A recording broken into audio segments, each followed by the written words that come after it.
This is Geotalks with Rohit, understanding the world beyond headlines. Next update. అబుదాబిలో Russian Ukraine US మధ్య peace talk second డేలో continue అవుతుంది.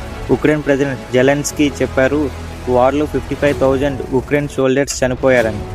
Piece talk ఉన్నా కానీ war cost చాలా serious అని ఇది reminder. Second update.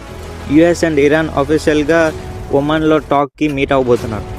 The escalation signals వల్ల ఆయిల్ ప్రైజెస్ కొంచెం తగ్గాయి, కానీ ఎజెండా మీద డిక్రీజ్మెంట్ ఉండడం వాళ్ళ టాక్స్కి ఈజీ కాదు. Third update. India US trade deal తర్వాత కంపెనీస్ చైనా నుండి ఇండియాకి మ్యానుఫ్యాక్చరింగ్ షిఫ్ట్ చేయడానికి స్పీడ్ పెంచాయి. దీనిని చైనా పల్స్ 1 స్ట్రాటజీ అంటున్నారు. ఇండియాకి ఇది బిగ్ ఆపర్చునిటీ, చైనాతో డైరెక్ట్ కాంపిటీషన్కి. Fourth update.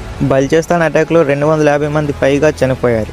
పాకిస్తాన్ ఈ అటాక్కి ఇండియానే రెస్పాన్సిబుల్ అని చెప్పింది. ఇండియా మాత్రం మేము ఇన్వాల్వ్డ్ కాదని క్లియర్గా పాకిస్తాన్కి చెప్పింది.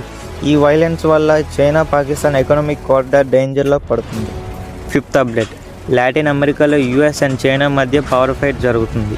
యూఎస్ మినరల్ సప్లై కంట్రోల్ చేయాలి అనుకుంటే చైనా మాత్రం 5G అండ్ డిజిటల్ నెట్వర్క్లో గ్రిప్ పెంచుతుంది. ఫ్యూచర్ జియోపాలిటిక్స్లో డిజిటల్ పవర్ చాలా ఇంపార్టెంట్ అవబోతుంది. ఈ 5 అప్డేట్స్లో మీకు ఇంట్రెస్టింగ్గా అనిపించిన అప్డేట్ ఏది? కామెంట్ చేయండి. ఈ వీడియో మీకు ఇన్ఫర్మేటివ్గా అనిపిస్తే సబ్స్క్రైబ్ చేయండి.